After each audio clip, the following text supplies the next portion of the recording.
আদালতের রায়ে হাজার হাজার শিক্ষক চাকরি খোয়ালেন। এই খবর প্রকাশ্যে আসতেই শুধু তাদের পরিবার নয়, কারা উদ্বিগ্ন জানেন? ব্যাংক কর্তৃপক্ষ। কেন? কারণ বহু শিক্ষক ব্যাংক থেকে ব্যক্তিগত ঋণ, গৃহ ঋণ বা গাড়ি কেনার জন্য লোন নিয়েছিলেন। সেই টাকা এবার পরিশোধ করবেন কি করে? এটাই এখন ব্যাংক কর্তৃপক্ষের কাছে লাখ টাকার প্রশ্ন।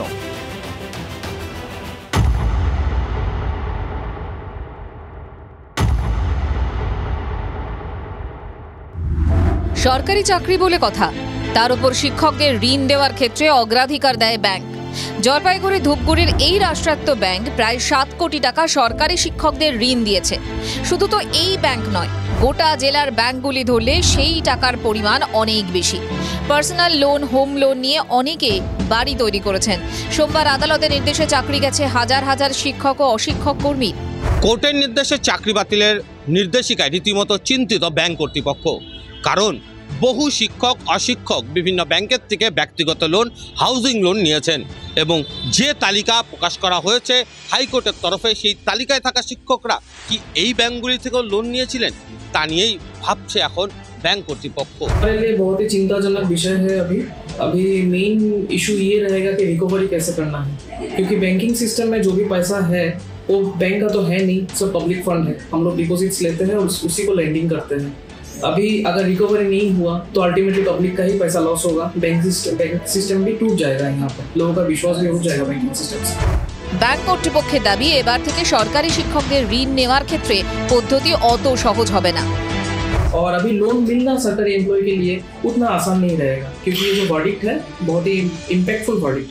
যেভাবে চাকরি বাতিল হয়েছে তার জেরে লোন দেওয়া টাকা কিভাবে রিকভারি করবেন ব্যাংক কর্তৃপক্ষ তা কিন্তু এখনও ভেবে উঠতে পারেননি। তাই সরকারের কাছে আবেদন জানাচ্ছেন যাতে টাকা তোলার ক্ষেত্রে সময় দেওয়া হয় এই চাকরিহারাদের। জলপাইগুড়ি থেকে রনি চৌধুরী, TV9 বাংলা। শিলিগুড়িতে ভোটের প্রচারে বিরোধী দলনেতা শুভেন্দু অধিকারী। দার্জিলিংয়ের প্রার্থী রাজু বিস্তার সমর্থনে রোড শো।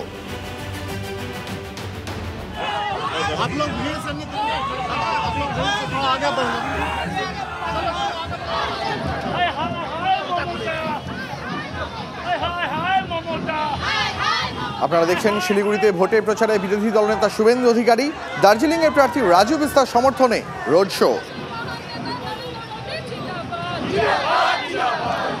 শিলিগুড়িতে শুভেন্দু অধিকারী রোড শো, দার্জিলিংয়ের প্রার্থী রাজু বিস্তার সমর্থনে বিজেপির রোড শো। দেখছেন সেই ছবি।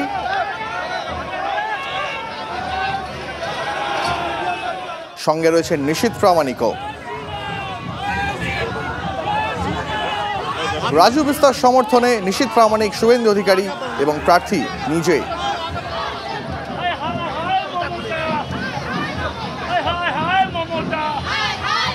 সুখবর নেই, উল্টে আরো গরম বাড়ার পূর্বাভাস।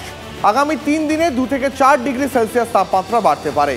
কাল পরশু রাজ্যের 4 জেলায় তাপপ্রবাহের লাল সতর্কতা। অন্তত শনিবার পর্যন্ত 18 জেলায় তাপপ্রবাহের আশঙ্কা।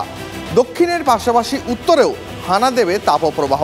ফের 44 ডিগ্রির ঘরে পৌঁছতে পারে পশ্চিমাঞ্চলের পারদ। 41 ডিগ্রির ঘরে পৌঁছতে পারে কলকাতার তাপমাত্রা। আজ দক্ষিণের কয়েকটি জেলায় হালকা বৃষ্টির সম্ভাবনা, যদিও হালকা বৃষ্টিতে বিন্দুমাত্র স্বস্তি মিলবে না। হিট স্ট্রোক থেকে বাঁচতে চিকিৎসকদের সতর্ক থাকার পরামর্শ। সন্দেশখালী কাণ্ডের তদন্তে ফের বসিরহাটে সিবিআই। বসিরহাট পুলিশ সুপারের অফিসে সিবিআই এর টিম। বাজেয়াপ্ত দাবিহীন সামগ্রিক তালিকা চেয়েছিল সিবিআই। শনিবারই পুলিশ সুপারের অফিসে নোটিশ দেয় সিবিআই। তদন্তে আরো গতি আনতে ফের উদ্যোগী কেন্দ্রীয় তদন্তকারী সংস্থা। মেদিনীপুরে বহিষ্কৃতদের দলে ফেরালো তৃণমূল। পঞ্চায়েত নির্বাচনের সময় দল থেকে বহিষ্কার করা হয়। ভোটের আগে তাঁদের দলে ফেরালো জেলা তৃণমূল নেতৃত্ব। প্রায় 50 জন দলছুটদের ফেরানো হলো। জনবহুল এলাকায় ভ্যাট তৈরির প্রতিবাদ।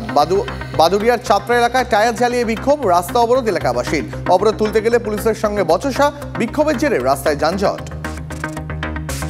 শ্যামনগরে বিজেপি নেতাকে কোপানোর অভিযোগ, তৃণমূলের বিরুদ্ধে হামলা চালানোর অভিযোগ। ভোর রাতে ধারালো অস্ত্র নিয়ে হামলা চালানো হয় বলে অভিযোগ। জগদ্দলের বিজেপির মণ্ডল সাধারণ সম্পাদক বিপ্লব করের ওপর হামলা চলে বলে অভিযোগ।